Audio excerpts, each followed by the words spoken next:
Hello viewers, welcome to astro intelligence videos. दर्शकों, आज मैं एक बहुत इंपॉर्टेंट टॉपिक आपसे डिस्कस करने वाला हूं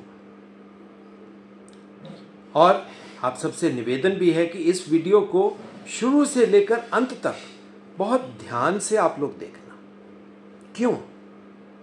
क्योंकि आज की वीडियो में मैं आपसे डिस्कस करने वाला हूं आपके प्रोफेशन के बारे में, आपके कर्म के बारे में।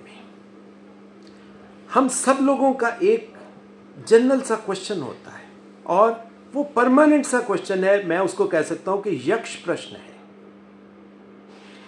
कि कर्म हम करते हैं, हमारा प्रोफेशन है, हम मेहनत भी बहुत करते हैं, मगर हमें सेटिस्फेक्शन नहीं मिलती, हमें आनंद नहीं मिलता, हमें खुशी नहीं मिलती, हम दुखी रहते हैं कर्म करने के बाद भी, या जो डिजायर्ड रिजल्ट्स हम चाहते हैं वो हमें नहीं मिल पाते। अब दर्शकों, इसका कारण क्या है?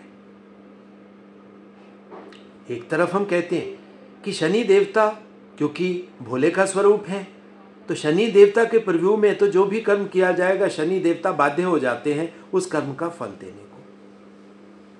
अगर हम इस फिलॉसफी को मानते हैं, समझते हैं, तो दर्शकों, सबके कर्मों का फल वो मीठा ही होना चाहिए। मगर हर तरह के खाने के बाद आपका खाना सही तरीके से डाइजेस्ट हो जाए, आपके शरीर के अंदर बढ़िया हार्मोन्स की उत्पत्ति हो जाए, ये ज़रूरी नहीं होता। आप अपने मनपसंद खाना खाते हो मगर थोड़ा ज़्यादा खा जाते हो तो उससे क्या होता है? अपच हो जाती है, इंडाइजेशन हो जाती है, आपके पेट में ब्लोटिंग आ जाती है, गैस फॉर्मेशन, हाइपर एसिडिटी, और आप तंग हो जाते हो। तो इसको कॉमन बात है, आप रोजाना इन चीज़ों से परिचित होते हैं कि आप मनपसंद पूरे मन से कर्म कर रहे हो, मगर फल दर्शकों कहीं ना कहीं नहीं मिल पा रहा, या जैसा फल आप चाहते हो वैसा फल नहीं मिल पा रहा। अब इसको हम ज्योतिष के क्षेत्र में जाकर, यानी कि ज्योतिष के डोमेन से ही समझने का प्रयास करेंगे। अब दर्शकों, ज्योतिष का डोमेन हमारे पास क्या है? ज्योतिष का डोमेन है हमारा हॉरोस्कोप, हमारी कुंडली। अब इस कुंडली में, अब यहां पर आपको साइड पे, ये यहां पर आपको एक कुंडली अब आगे से दिखाई देगी पूरी वीडियो में, और यहीं से मैं आपको समझाता चलूंगा कि आपको क्या क्या चीजें देखनी है। अब दर्शकों, कर्म से संबंधित हमारा कौन सा भाव होता है? कर्म से संबंधित हमारा भाव है हमारा 10th हाउस, दशम भाव। अब दशम भाव को कुछ दर्शक राशि के साथ समझना चाहते हैं तो आप कैप्रिकॉर्न या मकर राशि समझ सकते हैं। ये हमारा कर्म का भाव होता है और इसके लॉर्ड यानी मालिक कौन है? मालिक है इसके शनि देवता। सो दर्शकों, ज्योतिष शास्त्र में कर्म का संबंध शनि के साथ तो है। सो वो जो फिलॉसफी आप हमेशा सुनते हो कि शनि भोले है, भोले से संबंधित है, भोले का मतलब भोले शंकर, भोले शंकर से संबंधित है, और भोले शंकर तो है ही भोले, तो भोले शंकर के पास आप जो भी कर्म करोगे उसका फल अच्छा ही होना चाहिए, मगर फल अच्छा होता नहीं है। अब दर्शकों, कुछ थोड़े से धार्मिक सिद्धांत, अध्यात्म से, जब हम अध्यात्म को ज्योतिष के साथ लेते हैं और ज्योतिष को साइंस के साथ जोड़ते हैं तो दर्शकों रिजल्ट बहुत बढ़िया मिलता है। हमें उन प्रश्नों के उत्तर मिल जाते हैं जो नॉर्मली हमें डिफिकल्ट लगते हैं। सो अब यहां पर एक आप छोटी सी चीज यहां पर एडअप करिए, उसको मैं धर्म की बात कहूंगा, अध्यात्म की बात करूंगा, मगर धर्म कम, अध्यात्म की बात ज्यादा, और वो है दर्शकों गीता। अब गीता का सार क्या है? भगवान कृष्ण ने गीता आपको क्यों समझाई, और जो सबसे बड़ा महावाक्य जो गीता से निकलता है वो दर्शकों ये है कि आपके कर्मों का फल आपकी इच्छा से, आपके मनोभाव से, आपके मन से या आपके इंटेंट से ही निर्धारित हो जाता है। यानी कि जिस इंटेंट के साथ आप कर्म कर रहे हो, फल उसी तरीके से निश्चित हो जाता है। सो दर्शकों, जब भी हम कर्म की बात करें तो कर्म के साथ हमें कुछ दूसरे भावों को अब एसोसिएट करना पड़ेगा। अब वो भाव कैसे निकलेंगे, कहाँ से निकलेंगे, आपको उसको समझना होगा। सबसे पहले दर्शकों, किसी का भी परिवार जो होता है, जिसको हम फैमिली कहते हैं, वो सबसे इम्पॉर्टेंट जगह है जहाँ से किसी का भी दिमाग विकसित होता है, दिमाग बढ़ता है, दिमाग के अंदर संस्कार आते हैं, जिसको हम कहते हैं पारिवारिक संस्कार, मान्यताएं। इसमें समाज की मान्यताएं भी आ जाती हैं, आपके परिवार की मान्यताएं भी आ जाती हैं। ये जो मान्यताओं की दर्शकों मैंने बात आपको बोली है, तो ये हमें सेकंड हाउस से देखना है। हर चार्ट में सेकंड हाउस दर्शकों बहुत इंपॉर्टेंट हो जाता है। सेकंड हाउस आपको देखना है, क्योंकि वो परिवार से मिले हुए संस्कारों का हाउस है। अब उसके बाद आपको फोर्थ हाउस ये देखना बहुत जरूरी है, क्योंकि ये आपके मन का घर है। जब कर्म का संबंध मन के साथ आ गया तो फोर्थ हाउस तो छूट सकता ही नहीं दर्शकों। मगर अब यहां पर अगर हम उस दर्शन, उस फिलॉसफी को बीच में एडप्ट करते हैं कि अगर हम कोई भी कर्म अपने पूरे मन से करते हैं तो उसका फल तो दर्शकों अच्छा ही मिलना चाहिए। मगर ज्योतिष शास्त्र, क्योंकि ये साइंटिफिक शास्त्र है दर्शकों, इसमें साइंस भी है, अकेला धर्म अध्यात्म की बातें नहीं है, इसमें साइंस भी है, लॉजिक भी है। मन का संबंध ऋषियों ने कहां जोड़ दिया? आपके फोर्थ हाउस के साथ जोड़ दिया। अब फोर्थ हाउस दर्शकों किसका है? चंद्रमा की लॉर्डशिप का है, यानी कि आपके मन का है। और साथ ही में ऋषियों ने इसे सुख स्थान बोल दिया। सुख स्थान के साथ उन्होंने जो खास बातें इसके साथ जोड़ी, वो जोड़ी आपके मनोभाव, यानी कि आपकी इमोशंस। फिर आपके मदर को इसके साथ, यानी माता को इसके साथ एसोसिएट कर दिया। अब माता के ही दूसरे स्वरूप भूमि को, हम भूमि को माता ही तो मानते हैं, तो यहां पर भूमि भी एसोसिएट हो गई। अब तीसरी चीज क्या है? इस भूमि के ऊपर हमें गति करने के लिए, कर्म करने के लिए कोई ना कोई व्हीकल, कोई वाहन तो चाहिए। उस व्हीकल की बात यहीं पर पड़ी है। माता, भूमि, वाहन। अब ये वाहन आपको सिर्फ सुख देने के लिए, आपकी लग्जरी वाले वाहन नहीं है अकेले, ये आपके कर्म करने के लिए आपकी जरूरत के वाहन भी तो है ना। क्योंकि आज की वीडियो में मैं और कोई सब्जेक्ट की बात नहीं करने वाला हूं, सिर्फ और सिर्फ कर्म के साथ एसोसिएटेड बात करने वाला हूं। दर्शकों, फोर्थ हाउस को तो हमें लेना पड़ेगा। अब इसके बाद आगे थोड़ा सा जैसे ही हम आगे बढ़ते हैं तो क्या होता है? कर्म के साथ कर्म का फल एसोसिएट हो जाता है। अब दर्शकों, कर्म का फल कर्म के बीच में तो हो नहीं सकता। हम खाना खाते हैं, जो भी न्यूट्रिएंट्स हमारी बॉडी के अंदर एब्जॉर्ब होते हैं, अब वो वहीं पर तो नहीं ना बनते। आप देखो, खाना हमारा कहाँ गया? हमारे स्टमक में गया, मगर स्टमक में वो चर्निंग प्रोसेस आपकी डाइजेशन का शुरू हो गया। अब उसके बाद खाना आगे, जिसको हम कहते हैं पचा हुआ खाना, आगे जाता है, आगे स्मॉल इंटेस्टाइन आगे, अब वहाँ से आगे एब्जॉर्प्शन का प्रोसेस शुरुआत होती है। यानी कि जो जो भी न्यूट्रिएंट्स आपकी बॉडी को चाहिए, विटामिन चाहिए, मिनरल्स चाहिए, प्रोटीन्स चाहिए, वो डिफरेंट तरीके से एब्जॉर्ब होते हैं हमारी बॉडी के अंदर। अब वो है आपके कर्मों का बाई प्रोडक्ट। आप इसी तरीके से कर्म करते हो, आप सीधा समझ सकते हो कि आपका कर्म का जो स्टमक है, आमाशय आपका जो है स्टमक, वो आपका 10th हाउस है। आपने वहाँ पे कर्म कर लिया।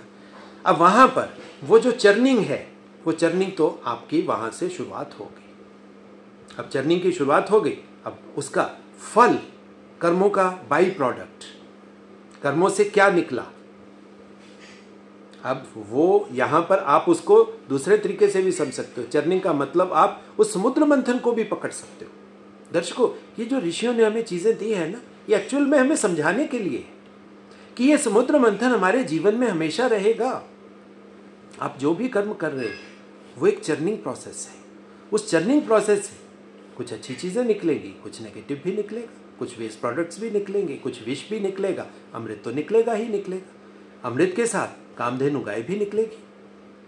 सो कर्म के बाई प्रोडक्ट के रूप में दर्शकों आपको यहाँ पर इम्पॉर्टेंट चीज़ें मिलने वाली हैं, मगर वो वहीं तो मिलेंगी नहीं। आपको कर्म की गति को कर्म से आगे, स्टमक से आगे आपको स्मॉल इंटेस्टाइन में जाना पड़ेगा। अब जैसे ही आप स्मॉल इंटेस्टाइन में जाओगे, यानी कि कर्म से अगला घर, कर्म से अगला भाव, वो दर्शकों कौन सा है? वो है हमारा कुंभ, हमारे कुंभ का स्थान, एक्वेरियस राशि, 11वां भाव। ये जो 11वां भाव है ना दर्शकों, ये आपके कर्मों का बाई प्रोडक्ट है, और इस कर्म के बाई प्रोडक्ट के साथ ही दर्शकों आपका भविष्य निश्चित होता है या भविष्य बनता है, निर्मित हो जाता है। इसी वजह से दर्शकों ऋषियों ने, आप देखो कितना साइंटिफिक बात, उन्होंने यहां पर राहु को एसोसिएट कर दिया, को लॉर्ड बना दिया, देवता शनि को ही रखा, क्योंकि शनि न्याय के देवता भी तो है ना, कि भाई कर्मों के थ्रू कुछ आपके साथ गलत ना हो जाए, तो वो जो न्यायपूर्ण व्यवस्था है वो भी तो शनि को दी, मगर वहां पर आपके भविष्य का निर्माण भी कर दिया। राहु को लॉर्ड के रूप में आपके साथ वहां आ गए। अब राहु को लॉर्ड के रूप में आ गए, अब ये जो स्थान बन गया, अब दर्शकों अब थोड़ा सा हमारी, अगर हम बात करें लैंग्वेज की बात कर लें, लैंग्वेज की लिमिटेशंस होती हैं दर्शकों। अब ऋषियों ने अब बस उस कुंभ में अमृत को बोल के उन्होंने इसकी इतिश्री कर दी कि कुंभ के अंदर अमृत हो सकता है, मगर एक्चुअल में उस कुंभ के ऊपर अंदर समुद्र मंथन के बाद जो भी प्रोडक्ट बना होगा दर्शकों, वो उस घड़े के अंदर ही होगा। वेस्ट प्रोडक्ट्स भी वहीं से बनने हैं, आपके टॉक्सिन्स भी वहीं से बनने हैं, आपके जो आपकी बॉडी के लिए पॉल्यूशन क्रिएट करने वाली गैसेस हैं, आपके फ्री रेडिकल्स भी वहीं से बनने हैं, मगर इसके साथ साथ न्यूट्रिएंट्स भी तो वहीं से बनने हैं, आपके एसेंशियल मिनरल्स, विटामिन्स, आपके शरीर को पोषण देने वाला प्रोटीन, अब ये सारी चीज़ें दर्शकों वहीं से निकलनी है। अब वो जो कुंभ का स्थान है दर्शकों, ये बहुत इंपॉर्टेंट है, और कुंभ का डायरेक्ट कनेक्शन दर्शकों किसके साथ होता है? क्योंकि जब हम पहले हमने बात करी 4-10 एक्सिस की, अब आप इसको एक्सिस वाइज ले लो, जो बात मैं आपको समझाना चाहता हूं आप उसको एक्सिस वाइज ले लो। तो सबसे पहले जो इंपॉर्टेंट एक्सिस किसी के भी प्रोफेशन के लिए क्रिएट हुआ, वो क्रिएट हुआ आपका 4-10 एक्सिस। अब दूसरा जो एक्सिस दर्शकों आपका यहां पर बनेगा, वो बनेगा 5-11। अब 5 का संबंध दर्शकों किसके साथ होगा? 5 का संबंध हम कहते हैं हमारे बाई, मतलब अगर हम मतलब बात करते हैं बच्चों की, नेक्स्ट जनरेशन की, आपकी प्रोजेनी की, तो आपकी नेक्स्ट जनरेशन का संबंध है। हमारी यहाँ पर बड़ी वाली एजुकेशन, हायर एजुकेशन का संबंध यहाँ पर है। हमारी एजुकेशन के साथ साथ हमारे रोमांटिक रिलेशंस का भी। अब दर्शकों, अब इन 3 चीज़ों के बीच में आपके बहुत बड़े कर्मों का लेखा जोखा आ जाता है। अब इस भाव को हम ये भी कहते हैं कि हमारे एंसेस्टर्स के साथ भी इसका रिलेशन है। प्रारब्ध के रूप में भी आपको कर्मों का कुछ बीज मिले होते हैं। अब वो बीज आपके कहाँ पड़े? वो 5th हाउस में पड़े हैं, प्रारब्ध में। प्रारब्ध के साथ आप हायर एजुकेशन के थ्रू जो ज्ञान आप अर्जित करते हो, जिससे आपका प्रोफेशन बनता है या बन सकता है, वो भी वहीं पड़ा है। फिर रिलेशंस के थ्रू भी तो हम सीखते हैं। हम कहते हैं लव मैरिज। लव मैरिज क्यों? हर तरह का मैरिज क्यों नहीं? रिलेशन का मीनिंग, क्योंकि रिलेशन का हम किससे रिलेशन बना रहे हैं, कैसा रिलेशन बना रहे हैं, वो रिलेशन प्यार वाला है या नहीं। हम हर चीज़ को लव मैरिज में डाल देते हैं। लव मैरिज के बाद कौन सा झगड़े नहीं आते। उस तरह के वो फालतू के लॉजिक्स में आप मत जाइए। यहां पर आप सीधा सीधा बात समझिए रिलेशंस की। तो वो रिलेशंस के थ्रू भी तो आपको नॉलेज मिल रही, और उस रिलेशन के थ्रू बहुत से कर्मों का निर्माण भी तो हो रहा है। उस रिलेशन के थ्रू ही आपके परिवार में बच्चे आ रहे हैं, वो भी तो उस रिलेशन का बाई प्रोडक्ट ही है। और उस बाई प्रोडक्ट से आपका वो जो फ्यूचर, आपका कुंभ में क्या जाएगा, वो भी तो वहीं से निर्मित होगा। सो दर्शकों, ये जो 5-11 एक्सिस है, ये भी बहुत इंपॉर्टेंट चीज है। अब आपके पास प्रोफेशन के थ्रू आपको आनंद मिल रहा है, आपको खुशी मिल रही है, आप यहां से देख सकते हो। और इसके साथ ही आपको सेकंड हाउस को, पारिवारिक मान्यताओं को देखना है। अब दर्शकों, यहां पर कुछ और रिलेशंस हैं, जैसे 10th और 11th का रिलेशन मैंने आपको बताया कि वो गेन का है। अब यहां पर छोटी एक और बड़ी महत्वपूर्ण बात है, इंटरेस्टिंग भी है। अब फोर्थ हाउस को हमने कहा ये सुख स्थान भी है, मगर ये आपके इमोशंस, आपके मनोभाव का भी तो घर यही है, यानी आपका मन का घर ये है। अब मन का गेन कहाँ हो सकता है? मन का गेन हाउस कौन सा हो? 5th हाउस हुआ गेन। किस तरह की गेन आपके मनोभाव से क्रिएट हो रहे हैं, वो आप अपने 5th हाउस से देख सकते हो। आप किस तरह का मन लेकर वो हायर एजुकेशन कर रहे हो? पॉजिटिव मन है, नेगेटिव मन है, आधा अधूरा मन है, या बिना मन की हायर एजुकेशन है दर्शकों आपकी? अब इसी को आप अप्लाई कर लीजिए रिलेशंस के ऊपर। आप कहने को लव मैरिज है, आप किस इंटेंट के साथ उस मैरिज में जा रहे हो? क्या आप सिर्फ शारीरिक हवस के लिए जा रहे हो, या आपने लव किया दूसरे के चेहरे की खूबसूरती को देखकर, या आपने लव किया दूसरे इंसान के अच्छे मन, उसके स्वभाव को देखकर, या आपके मन में ये था कि भाई अंबानी की बेटी है, अब मैं जैसे मर्जी करूं इसके साथ रिलेशन बना लूं ताकि मेरा फ्यूचर आगे सिक्योर हो जाए। अब दर्शकों, ये इंटेंट है और इस इंटेंट से आपका भविष्य निर्मित हो रहा है। दर्शकों, जो गीता में भगवान कृष्ण ने हमें सबसे बड़ी सीख दी है, अब आप किसी चीज को छोड़िए मत, हर चीज के ऊपर उसको अप्लाई करिए और आप देखोगे कि आपको कर्म का सिद्धांत बहुत आसानी से समझ आएगा। अब दर्शकों, कुछ और रिलेशंस मैं आपको यहां पर समझाता हूं। वो रिलेशंस बड़े इंपॉर्टेंट हैं। अब आप अपने 4th हाउस से अपने 10th हाउस के रिलेशन को देखिए, जो ज्योतिष शास्त्र के थ्रू हमें समझाया गया। 4 और 10 कहने को ये एनर्जी एक्सिस है। एनर्जी एक्सिस का मतलब क्या है? एक तरफ से पुश जाएगा, एक तरफ से पुल आएगा। ये एनर्जी एक्सिस का मीनिंग ही ये होता है कि ये पुश एंड पुल प्रिंसिपल है। तो एक तरफ से अगर इंटेंट का पुश जैसा गया, आपका प्रोफेशन उसी तरीके का पुल दिखाएगा। और ये जो चीज़ है दर्शकों, ये कहीं ना कहीं ये सीधी नहीं है, ये ऑपोजिट हो गई, उल्टी हो गई है। चाहे एक दूसरे का ही काउंटर पार्ट, एक दूसरे का कॉम्प्लीमेंट्री हाउस है ये, मगर इसका ऑपोजिट हो गया। यानी कि आपने तो किया कर्म, इंटेंट था आपका सेल्फिश, तो रिजल्ट दर्शकों कैसा आएगा? आप कैसे समझ सकते हो कि रिजल्ट पॉजिटिव आ जाएगा? अब यहां पर तो दर्शकों, ये जो मनोभाव की बात है, ये जो इंटेंट की बात है, एंटी रिजल्ट देने वाली है आपको। इमोशंस, इंटेंट, विचार, मनोभाव।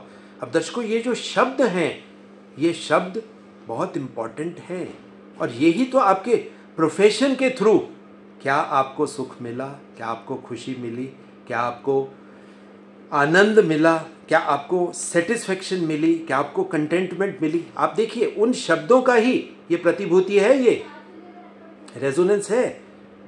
रेजोनेंस क्या होती है? रेजोनेंस दर्शकों, ये ऑपोजिट ही तो होती है। आपने तो एक तरफ से क्रिएट किया था, अब वो रेजोनेंस आपको दूसरे कान में सुनाई दे गई। पहला रिलेशन 4-10 में आपको ऑपोजिशन का ही तो है। इसी वजह से तो दर्शकों खुशी नहीं है, क्योंकि सुख की कामना करके अगर आप कर्म कर रहे हो तो खुशी कहां से मिलेगी? क्योंकि सुख की कामना करते हुए आप ऑपोजिट में कर्म कर रहे हो ना। अब दूसरा रिलेशन समझ लीजिए। अब क्योंकि इन ए वे 4th और 5th हाउस इसी वजह से दोष मुक्त किए गए दर्शकों, चंद्रमा और आत्मा को, सूर्य चंद्रमा को दोष मुक्त इसीलिए कर दिया गया कि इनको दोष नहीं दे सकते हम, इन्होंने तो सिर्फ आपके मनोभाव को क्रिएट किया। अब मनोभाव के थ्रू जो कर्म आपने किया, जब कर्म आपने किया then you are responsible for your karma, उस कर्म का अब आप ये डिसओन नहीं कर सकते, उसको छोड़ नहीं सकते कि नहीं जी अब हम रिस्पॉन्सिबल नहीं है।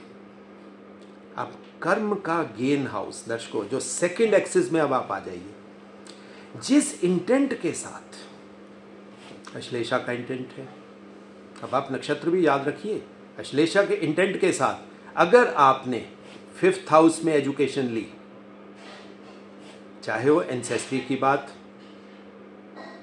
चाहे एंसेस्टर्स के साथ साथ आपकी हायर एजुकेशन की बात, एंसेस्टर्स के साथ रिलेशन की बात, और इसके साथ साथ ही अपने उस रिलेशन के बाई प्रोडक्ट के रूप में अपने बच्चों के थ्रू, अगर आपके 4th हाउस का इंटेंट वहां पर दर्शकों विटिएटेड हुआ, सेल्फिश हुआ, स्वार्थी हुआ, नेगेटिव हुआ, गलत हुआ, तो आप अब समझ लीजिए कि क्या फल आपको मिलने वाला है। क्योंकि ये 5-11 एक्सिस बन गया सीधा सीधा, जो आप यहां से डालोगे उसकी रेजोनेंस सीधा सीधा वहीं जाएगी। अब यहां पर आप कुछ डिफरेंट, कुछ नया अपनी तरफ से नहीं बना पाओगे। अब दूसरी चीज दर्शकों यहां पर आप और क्लियरली समझ लीजिए, हम बात करते हैं 5th हाउस का रिलेशन आपके 10th हाउस के साथ। क्योंकि एक्सेस चाहे वो 5-11 है, मगर कर्म में आपका 5th हाउस इन्वॉल्व हो गया, क्योंकि 4th हाउस का गेन हाउस है। अब जो कर्म आपके 5th हाउस में हुए, अब 5वें घर का 5वें भाव का रिलेशन आप काउंट करिए, किसके साथ? 10th हाउस के साथ, अपने दशम भाव के साथ। तो दर्शकों ये हुआ आपका 6th हाउस, आपका एनिमी। दर्शकों अब आप क्लियरली समझ सकते हो, आपकी हायर एजुकेशन भी आपको एनिमिकल रिजल्ट देगी। रोग ऋण शत्रु आएंगे, बन जाएंगे। आपकी हायर एजुकेशन, आपके रिलेशंस, आप अंबानी की फैमिली के साथ रिलेट कर गए, अब वो अंबानी की फैमिली के साथ रिलेट करके जो प्रोफेशन अब आप करोगे, अब आप समझ सकते हो जितने दुश्मन अंबानी के होंगे वो आपको एंसेस्ट्री में मिलने वाले हैं। अब आपको एक नेचुरल जेलिसी के एनवायरनमेंट में जाना पड़ेगा, because you belong to higher elite group now. अब आप वो नॉर्मल कॉमन आम आदमी नहीं हो। अब आप समझिए, ये है हम किस तरह से कर्म करने का इंटेंट लेते हैं। तो 5वें भाव से दशम भाव दर्शकों ये 6th हो गया, 6ठा भाव बन गया। सुख कैसे मिलेगा, शांति कैसे मिलेगी, खुशी कैसे आएगी, सेटिस्फेक्शन कैसे आएगी? दर्शकों नहीं आ सकती। अब ये ही रिलेशन कहीं ना कहीं दर्शकों, अब मैं आपको और समझा देता हूं। हम कहते हैं 4th हाउस सुख स्थान है। अब 4th हाउस में जैसा इंटेंट आपका होगा दर्शकों, उस इंसान का भाग्य कभी भी मैं आपको कहूं अच्छा नहीं हो सकता। क्यों नहीं हो सकता? भाग्य स्थान दर्शकों नवम भाव होता है। अगर आप 4th हाउस से नवम भाव को देखोगे तो दर्शकों वो भी तो 6ठा ही हुआ।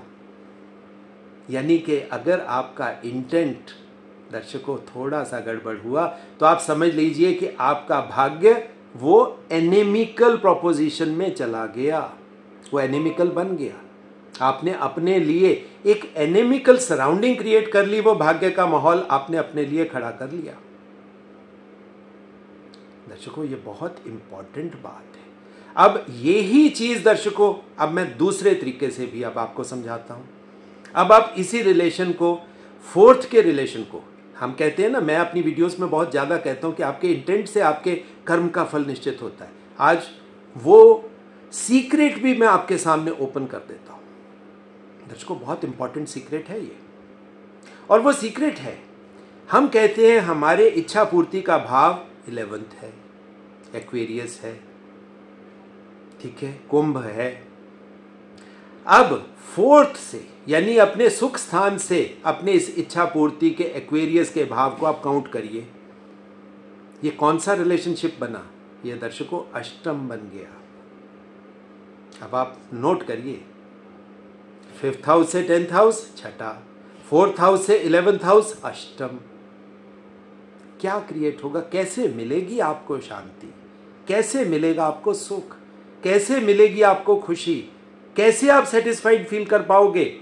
सो दर्शकों, जब हम इस तरीके से कर्म करते हैं तो फ्रस्ट्रेशन तो आनी है। लोग लाइफ लॉन्ग परेशान रहते हैं कि जी हम इतनी मेहनत करते हैं, हमें डिजायर्ड रिजल्ट्स नहीं मिल रहे, we are not feeling satisfied, we are not feeling happy. तो दर्शकों, कारण क्या है? अब आप देखिए, फिलॉसफी की वो बातें, अध्यात्म की वो बातें, धर्म की वो बातें एस्ट्रोलॉजी के शास्त्र ने कितने साइंटिफिक तरीके से, कितने लॉजिकल तरीके से आपको समझा दी। दर्शकों, ये है बहुत सिंपल एस्ट्रोलॉजी, मगर this is the deepest astrology. हम बहुत सुपरफिशियल चीजों की तरह से एस्ट्रोलॉजी को ले रहे थे। दर्शकों, ऋषियों की एस्ट्रोलॉजी ये नहीं थी, ऋषियों की एस्ट्रोलॉजी ये है।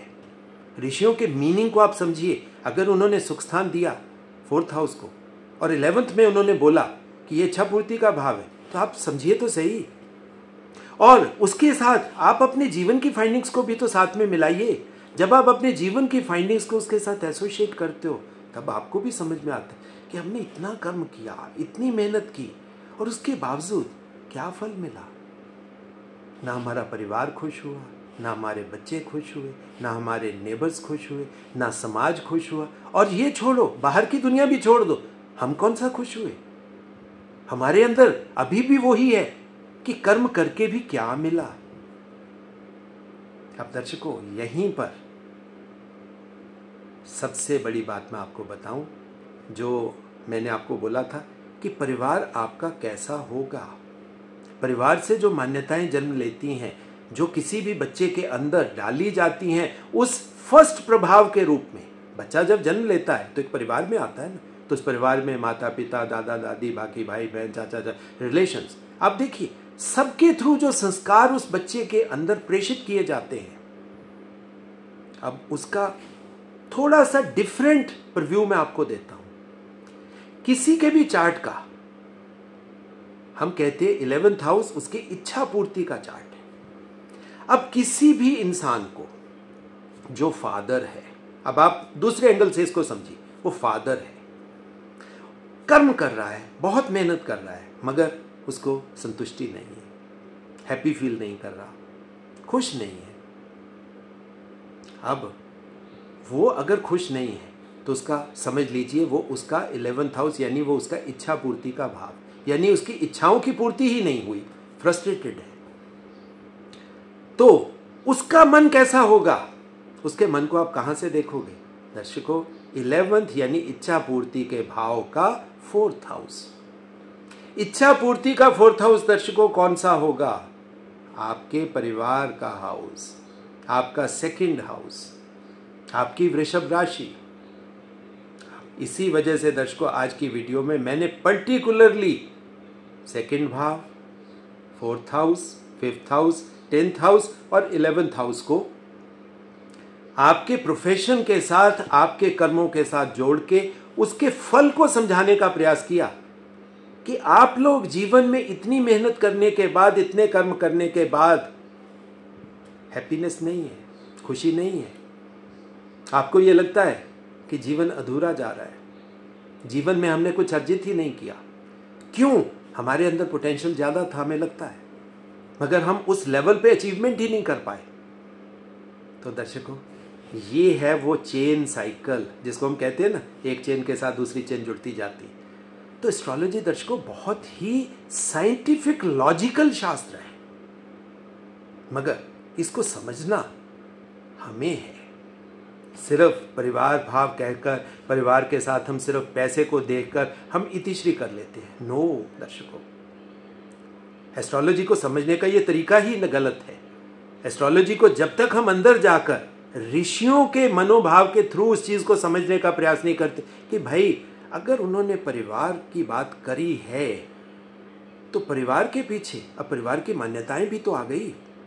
अब वो जो मान्यता वर्ड आ गया दर्शकों, वहीं से इंपॉर्टेंट बात निकलनी शुरू हो गई। मान्यता का मतलब ही मन से यानी कि मन, जो प्रभाव हम बाहर से लेते हैं उसने हमारे मन के ऊपर क्या प्रभाव डाला, और वो जो रेगुलर प्रभाव क्रिएट होता जाता है बार बार उस रेपिटेशन से, हम बोलते हैं कि वो मान्यता बन गई। सो मान्यता का भाव, सेकंड हाउस, परिवार का भाव, फिर सुख स्थान उन्होंने बोला, फिर उन्होंने पंचम भाव के बारे में बात। जब हम उन चीज़ों को एक्सप्लोर करते हैं तब हमें समझ में आता है कि ये ही सही एस्ट्रोलॉजी है।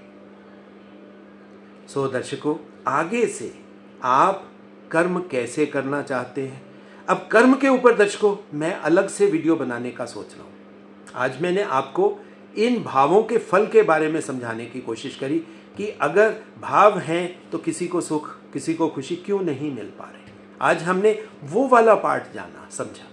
अब किस तरह के सही इंटेंट से हम सही रिजल्ट प्राप्त कर सकते हैं, ये आगे की वीडियो में किसी दिन टॉपिक बनाएंगे, डिस्कस करेंगे।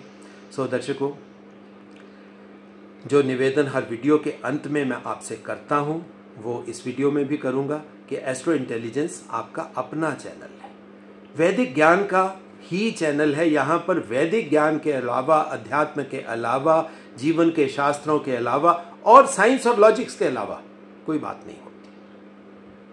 सो इस तरह के ज्ञान की अगर आपके अंदर इच्छा है तो आप हमारे इस चैनल को ज़्यादा से ज़्यादा शेयर करें। इस ज्ञान की गंगा तो घर घर तक पहुंचाने में अपनी आहुति भी डालें, और जैसे जैसे ज्ञान लोगों के घरों तक पहुंचेगा आप देखोगे कि आपका जीवन सुखमय होता जाएगा। आपके जीवन के जो प्रश्न ऐसे थे जो अभी तक अनआंसर्ड, अनुत्तरित थे, उनके उत्तर आपको मिलने शुरू हो जाएंगे।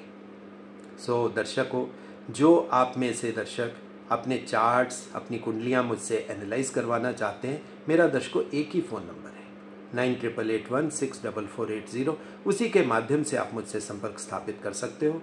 सो दर्शकों, इसी तरह की अगली अच्छी अध्यात्मपूर्ण, ज्ञानपूर्ण वीडियो नेक्स्ट आने तक आप सबको बहुत बहुत प्यार, बहुत बहुत आशीर्वाद।